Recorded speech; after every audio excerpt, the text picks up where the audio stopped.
Assalamualaikum warahmatullahi wabarakatuh. Pada kesempatan kali ini saya akan memaparkan materi mengenai keterkaitan Omnibus Law dalam perencanaan tata ruang dan pertanian. Sebelumnya, perkenalkan nama saya Firdausiah dengan NIM 191910501075 kelas A. Saya berasal dari program studi perencanaan wilayah dan kota, Fakultas Teknik Universitas Negeri Jember. Materi pertama yaitu mengenai apa itu Omnibus Law.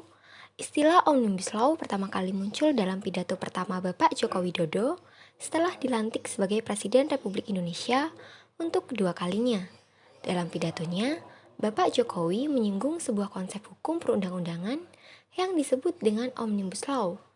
Rancangan Undang-Undang Omnibus Law Cipta Kerja awalnya diyakini sebagai sebuah strategi dan harapan baru dalam mewujudkan pelayanan publik yang sederhana, bersih, dan transparan, sehingga dapat mendorong pertumbuhan ekonomi dan investasi, serta menciptakan banyak lapangan kerja baru untuk mengatasi pengangguran. Next yaitu dokumen perizinan yang sangat banyak dan prosedur perizinan yang berbelit-belit, serta pungutan liar menjadi salah satu faktor yang diyakini menghalangi dan menghambat daya tarik investasi di Indonesia. Oleh karena itu, pemerintah mencanangkan rancangan Undang-Undang Omnibus Law ini. Lalu terjadinya kontroversi dan catatan mengenai berbagai isu di balik rancangan Undang-Undang Investasi ini datang dari berbagai kalangan, termasuk soal kesan resentralisasi yang kuat dan mengancam semangat otonomi daerah. Lalu yang kedua yaitu ada konsep dasar Omnibus Law. Sebenarnya adalah di mana Undang-Undang Dasar 1945 ya, dipangkas, kemudian disederhanakan, lalu diselaraskan karena banyaknya peraturan perundang-undangan yang saling disharmoni menjadi masalah regulasi di Indonesia. Tujuan dari Omnibus Law sendiri ada 3. Yang pertama, menghilangkan tumpang tindih antar PUU. Yang kedua adalah efisiensi proses perubahan atau pencabutan PUU. Lalu yang ketiga adalah menghilangkan ego sektoral. Omnibus Law sendiri yang direncanakan oleh pemerintah terdapat 2. Yang pertama adalah tentang cipta lapangan kerja dan yang kedua adalah tentang perpajakan. Tentang cipta lapangan kerja sendiri ada 11 sektor. Yang pertama ada penyederhanaan perizinan usaha, yang kedua persyaratan investasi, yang ketiga tenaga kerjaan, yang keempat ada kemudahan dan perlindungan UMKM, lalu yang kelima ada kemudahan berusaha, yang keenam ada dukungan riset dan inovasi, lalu yang ketujuh ada administrasi pemerintahan, lalu yang kedelapan adalah pengenaan sanksi, yang kesembilan adalah pengadaan lahan, yang kesepuluh adalah investasi proyek pemerintahan, dan yang terakhir adalah kawasan ekonomi. Mengenai tentang perpajakan, terdapat 6 sektor. Yang pertama adalah pendanaan investasi, yang kedua sister teritori, yang ketiga subjek pajak orang pribadi, yang keempat ada kepatuhan wajib pajak, yang kelima ada keadilan iklim berusaha, dan yang keenam adalah fasilitas. Next adalah aspek penataan ruang dan perizinan. Terbagi menjadi 2 yaitu yang pertama adalah klaster undang-undang yang terdampak, terbagi menjadi perizinan usaha, pengenaan sanksi pengadaan lahan, lalu ada investasi dan proyek pemerintah, dan terakhir adalah kawasan ekonomi. Sedangkan untuk subklasternya adalah yang pertama ada perizinan lokasi, yang kedua lingkungan dan bangunan gedung, lalu yang ketiga adalah perizinan sektoral. Next adalah pembahasan mengenai perizinan dan rasionalitas. Menurut Dr. Suhirman, dosen PWK ITB, pembahasan terkait perizinan dan rasionalitasnya menggunakan pendekatan pilihan rasional atau rational choice guna mengamati fenomena ekonomi politik pada perizinan. Perizinan dipandang sebagai kepanjangan dari kepentingan ekonomi dan politik dari para aktor yang terlibat di dalamnya. Dalam hal ini, perizinan dipandang sebagai sesuatu yang tidak netral, melainkan mewakili kepentingan tertentu yang tujuannya memaksimalkan kepuasan. Hal ini dikarenakan kebijakan mengenai jenis izin tidak selalu dapat dijelaskan melalui rasionalitas ekonomi dan sosial. Kebijakan perizinan diterapkan melalui proses birokrasi, eksekutif, dan proses politik. Pada proses ini, pihak-pihak yang berkepentingan dengan perizinan dipandang akan berusaha memaksimalkan kepentingannya. Praktik-praktik tersebut dapat diamati dari adanya perluasan cakupan pelayanan umum yang dilakukan dengan cara memperbanyak prosedur atau masukkan kegiatan ke dalam lingkup pekerjaan birokrasi yang sebenarnya pekerjaan tersebut dapat dilakukan oleh pihak lain. Dengan kata lain, birokrasi melakukan ekspansi monopolitik. Next ada perubahan pada izin lokasi. Omnibus Law memungkinkan izin lokasi digantikan dengan penggunaan peta digital RDTR, dan Menteri ATR dapat menetapkan RDTR apabila pemerintah daerah tidak membuatnya. Sehingga izin lokasi akan sangat disederhanakan, di mana RDTR ditetapkan dengan peraturan wali kota atau bupati saja, dan RT/RW dikesampingkan. Yang dipakai untuk perizinan adalah RDT. Di sisi lain, pada praktiknya terdapat kemungkinan bahwa RT/RW bertentangan atau tidak sama dengan RDTR dan berpotensi menimbulkan konflik. Konsekuensi dari penyederhanaan tersebut membuat banyak daerah langsung berencana membuat RDTR tanpa RT/RW, karena RDTR memudahkan perizinan atau AMDAL. Dalam hal ini, terdapat kesan bahwa RT/RW akan diabaikan. Penyederhanaan perizinan yang dirumuskan dalam Omnibus Law bukan berarti meniadakan perizinan itu sendiri. Salah satu objek yang menarik untuk dikaji adalah mengenai peniadaan AMDAL, dikarenakan AMDAL merupakan suatu instrumen yang krusial dalam penataan ruang, di mana instrumen ini merupakan suatu instrumen yang diperlukan untuk mengetahui dampak lingkungan dari suatu kegiatan, sehingga apabila ditiadakan, maka akan terdapat kerentanan pada sistem pengendalian pembangunan yang ada, terutama pada pengendalian pada lingkungan hidup. Next adalah perizinan dan tata ruang. Perizinan dan tata ruang meliputi materi muatan tata ruang dalam Omnibus Law, yaitu izin lokasi, perizinan lingkungan, perizinan bangunan gedung, dan perizinan sektor.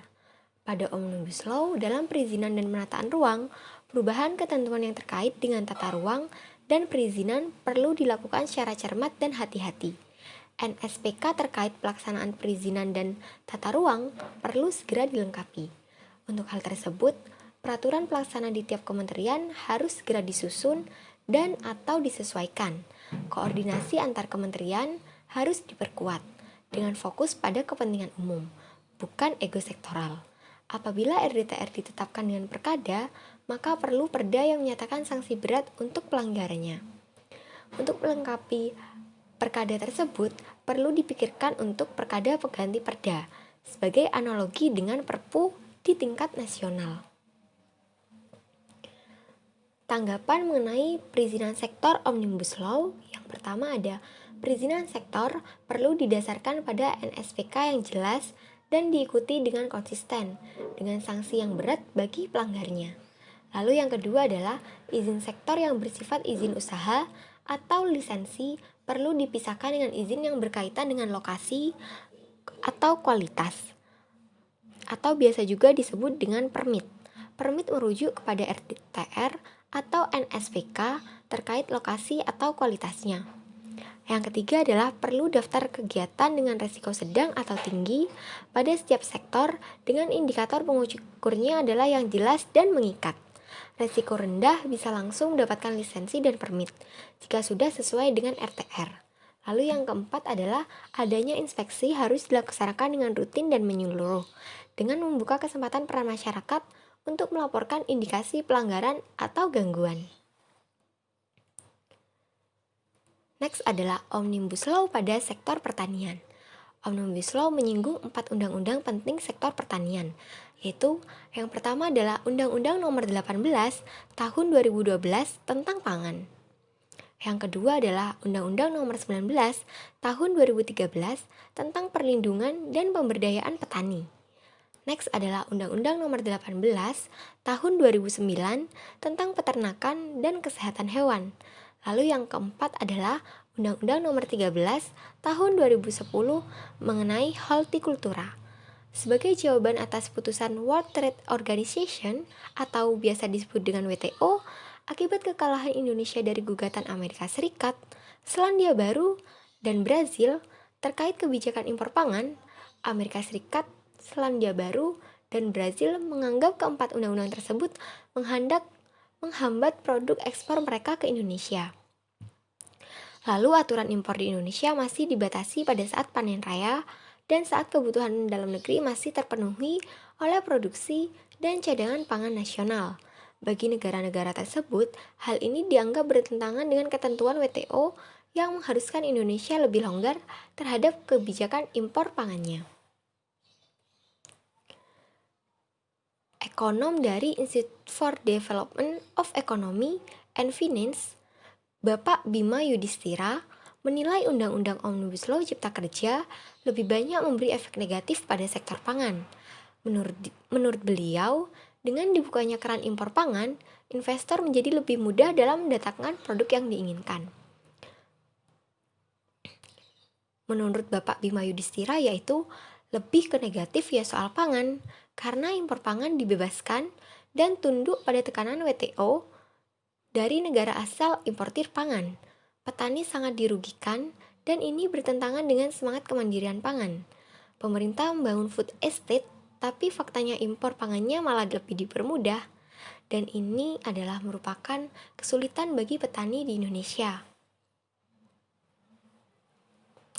Kemudian ada istilah bank tanah yang tidak sesuai dengan mandat Undang-Undang Pokok Agraria. Bank tanah itu akan didorong penuh oleh petani. Tetapi, bank tanah di Omnibus Law untuk mengakomodir kepentingan investor karena dibangun di atas dasar reforma agraria yang timpang dan palsu. Sehingga adanya Omnibus Law ini sangat memberatkan para petani di Indonesia. Kemudian, dampak Omnibus Law pada sektor pertanian. Apabila rancangan Undang-Undang Cipta Kerja disahkan, maka semakin terjadi kekacauan dalam strategi agraria di Indonesia karena yang pertama, kemudahan dan prioritas pemberian hak atas tanah bagi kepentingan investasi dan kelompok bisnis dalam rancangan Undang-Undang Cipta Kerja berpotensi meningkatkan konflik agraria, serta ketimpangan dan juga kemiskinan struktural. Lalu yang kedua adalah rancangan Undang-Undang Cipta Kerja berupaya menghilangkan pembatas luas maksimum penguasaan tanah bagi perusahaan perkebunan, industri ketuhanan, dan pertambangan, sehingga akan meningkatkan monopoli atau penguasaan tanah. Mengenai perubahan terhadap pasal 14 dan penghapusan pasal 15 dalam Undang-Undang Nomor 39 tahun 2014. Lalu yang ketiga adalah proses pengukuhan kawasan hutan hanya menggunakan pendekatan penggunaan teknologi informasi dan satelit, tanpa melibatkan masyarakat atau pemerintah desa dan mempertimbangkan kondisi penguasaan tanah di lapangan. Hal ini akan mempermudah proses perampasan tanah masyarakat adat dan petani yang berada di pinggiran atau dalam klaim kawasan hutan. Next adalah masukan mengenai Omnibus Law. Yang pertama adalah perizinan sektor perlu didasarkan pada NSPK yang jelas dan diikuti dengan konsisten, serta diberi sanksi yang berat bagi pelanggarnya.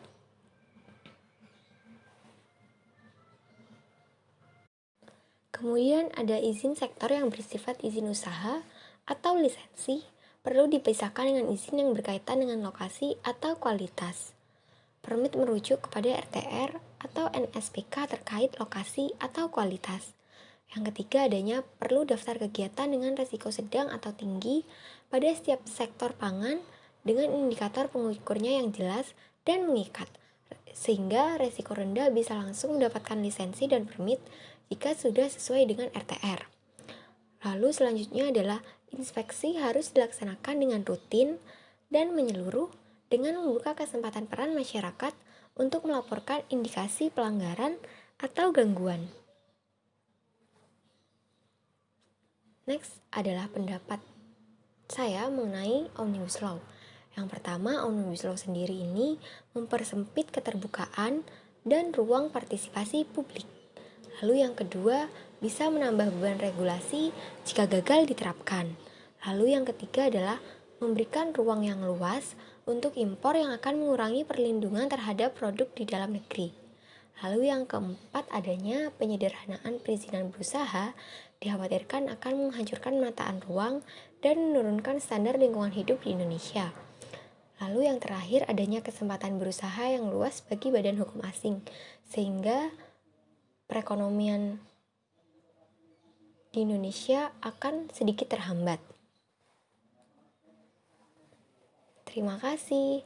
Semoga materi yang saya sampaikan ini dapat bermanfaat. Kurang lebihnya mohon maaf. Wassalamualaikum warahmatullahi wabarakatuh.